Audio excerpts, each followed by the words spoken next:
Welcome to my channel. In today's video, we are going to be using a stencil as a guide and doing a couple other stencil techniques. We're going to be using this new to me stencil called Framed Flowers. And here's a sneak peek of the page. So I'm working in my 9x12 Canson Mixed Media page, and I've taken it off the coil. And I want my background to be blue-green. Now, I did not gesso this page first. If I had, the colors would blend more easily on the paper. But because it's raw paper, it's taking a little bit more work, a little bit more rubbing to get them to blend. So that is an option you can do. And typically I do that. So I'm using turquoise here and yellow-green. And since I'm using that flower stencil, this is the background. I want the sky, the grass, the ground to resemble those colors. I add bright green on the bottom to add another shade of green.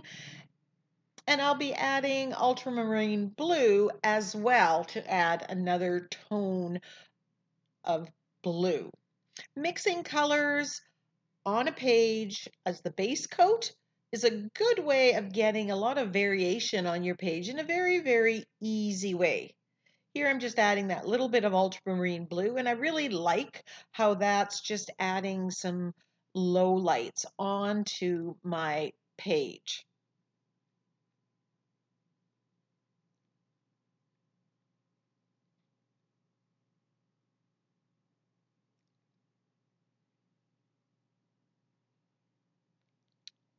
Now I want to add still a little bit more interest to the background. I want some other pattern. So I grab this script stamp and I brayer on the ultramarine blue and I stamp onto the all over background. I'm cleaning the stamp and the brayer, and now I'm going to do the same with white. So I'm stamping with two different colors, but the same stamp. And brayering it onto these background stamps is a great way of getting a nice even layer of acrylic paint. Just be sure that you wash your stamps after using acrylic paint on them. And I only use my stamps for mixed media. I don't use it for fine card making or anything, so I'm not looking for the perfect stamp. So once that's dry, I'm going to use this Framed Flowers stencil. Now, this is new to me and I love the flowers, but there's parts of this stencil that I don't want to use. That Queen's Anne lace at the top, which is kind of more of a mask than a stencil. I don't want that part. I don't want the framed part. So I'm tweaking it, and do that. We don't have to use the stencil in its entirety or in the way even that maybe the designer thought of. Now I want these flowers to be either left white, because at this point in time I'm thinking maybe they're white, or I want to be able to color them. So I am whiting out by stenciling with white gesso where these daisies, where these flowers are. I'm just staying inside of each of the daisies because I want that background, every little part peeking through, to resemble sky and the grass.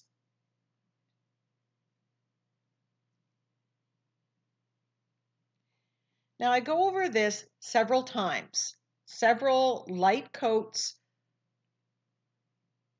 to get the level of opacity that I want, or blocking off the background. If I had just put color on top of the blue background and the green background, the colors would have been distorted. This technique you've often seen me doing and calling reversing the stencil technique, or keeping colors bright and bold on a black background. And I'll link a video where I've done that, and you can hit the eye in the top right hand corner and you'll get to see this technique in a different application. So I'm peeking at it. Now, the way the stencil's created, there's parts of it that I don't like, and I'm going to deal with those in a bit. And I'll point them off once that stencil's out.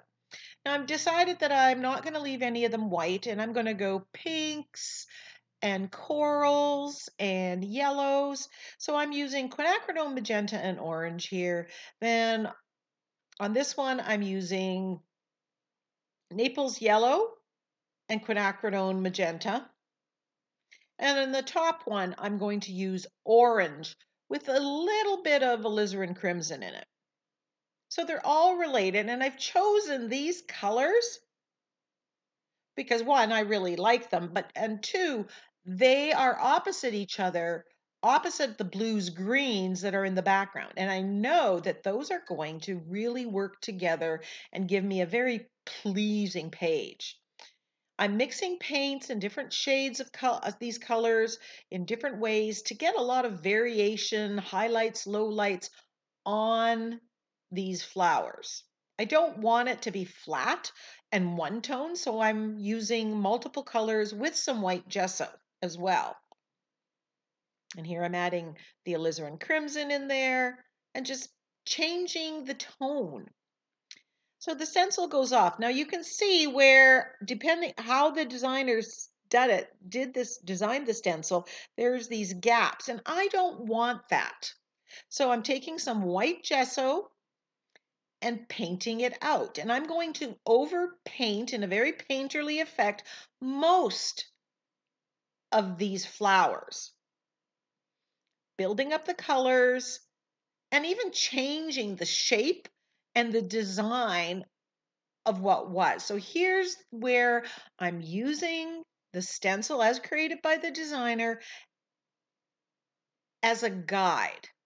And then I'm adjusting it to fit my page, my idea of what I want to happen on this page. Now, if I just put paint over top of those gaps, it wouldn't necessarily show because some of these paints are very translucent. That's why I'm adding the gesso first or mixing the gesso with the paint because that'll make it more opaque and it'll hide what's behind it. You can see I'm changing the shapes of some of these leaves, but I'm going very painterly. I'm moving at a fairly quick pace, even in reality, because these are abstract flowers. Nobody knows what the stencil was, so nobody's going to know if it's right or wrong. Just follow your instincts. And like the quote I chose for this page, be open to what happens next. Whatever I see happening determines the next step. If it's too light, I'm going to add some dark. If it's too dark, might add some highlights. I might add more quinacridone magenta or yellow. I'm just adjusting as I go along.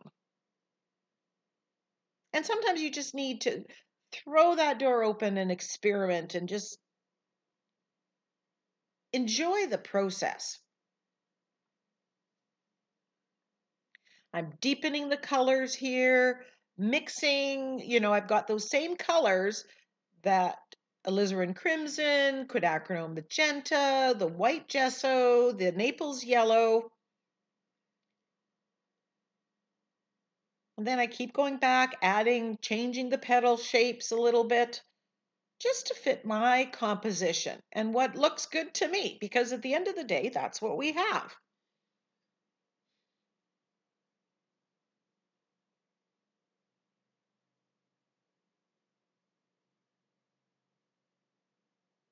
And I stop and I look and I take pictures as I go.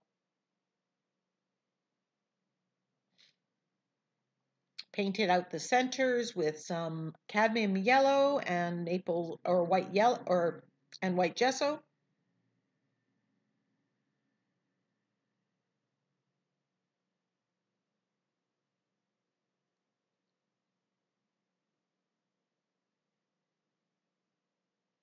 If you're trying the painterly effect, it's a little scary at first, but just embrace it and go with it.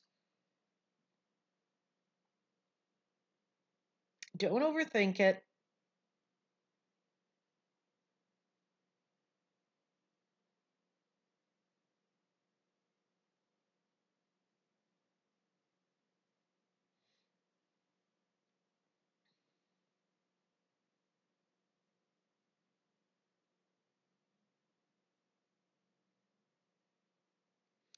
doing these flowers now was inspired by a recent trip to Bouchard Gardens.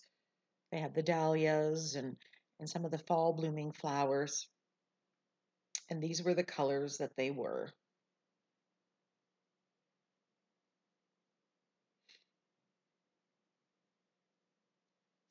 Now I'm coming in with my angle brush and I am shading with a darker quinacridone magenta here. And then I'm going to add some highlights with white. So I go back and forth. I shade with the darker color and then I'm adding some highlights. And you can see, again, I'm not really following any particular rules. I'm just going and getting that very painterly effect. But I know I need different tones of colors. I need highlights and I need lowlights. And that's what I'm doing. Here I'm adding the alizarin crimson as the shading. And then I'll come in with the white and add some highlights.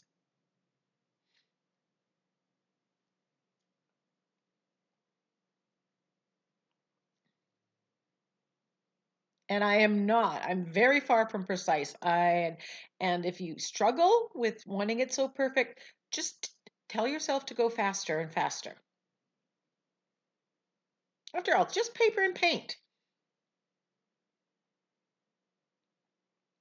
Then I decided with this one, I didn't have a darker pink than this, so I used some black to do the shading, and I really liked how the black looked on the page.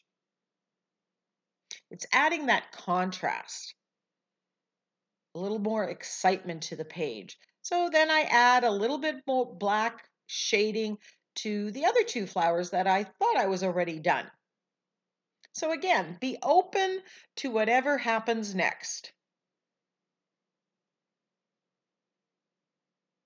Sometimes you don't have all the answers right at the beginning. You don't know every step, or you have a different idea.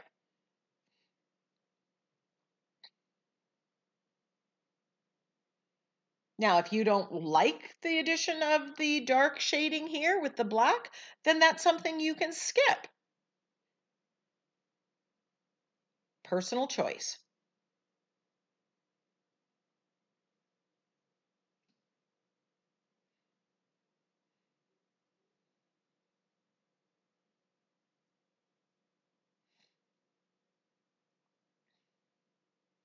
I'm just shading around the edge of the page just to frame my page.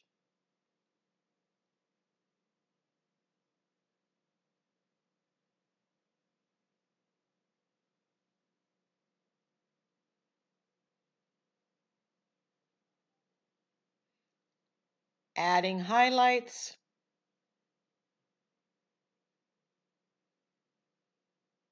You know, do what you feel comfortable with, start there, and then do the more difficult parts. Then I decide that I'm going to outline with my white Posca pen, and I'm doing this very sketchily, very messily. Now, right from the beginning, I thought I was going to outline with my charcoal pencil. And then at the last minute, I said, no, I'm going to do white. And I think that's because I decided to add the black shading. And I really like the way the white is here, what it adds to the flowers. But again, I'm moving very quickly and sketchy. I'm not getting solid lines. It's not perfect outlining by any means. The white Posca pen, in case you're wondering, it is permanent once dry, but until it totally cures, you can just wipe it up, just like you saw me doing there.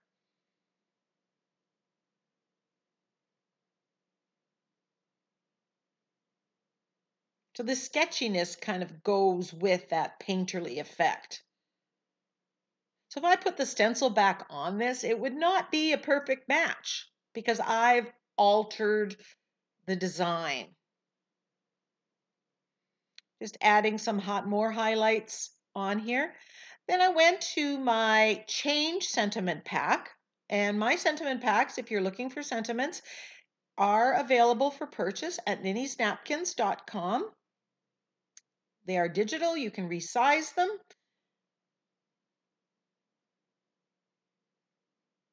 And I'll put a link in the description box.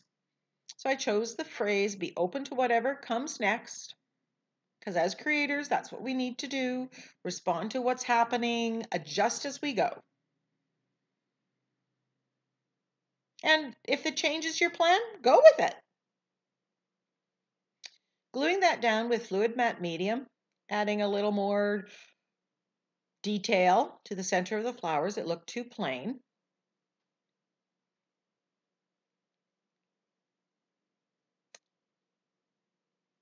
Removing the tape.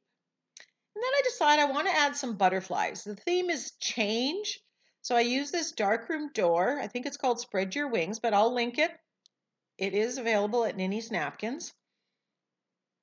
And I love the stamp set. It's got 3 sizes of the same butterfly, including one that's quite big, but this is the smallest one. And I just wanted some butterflies in the background. I'm just masking off a little bit so that butterfly looks like he's behind the flower. And yes, I could have done the butterflies when I first did the stamping, but again, I didn't know that that's where I was going. Masking it off with some tape and then stamping. Close-ups are coming. I hope you give this a try. Grab out some stencil. Use it in a way that is different. And be open to whatever comes next. Bye for now.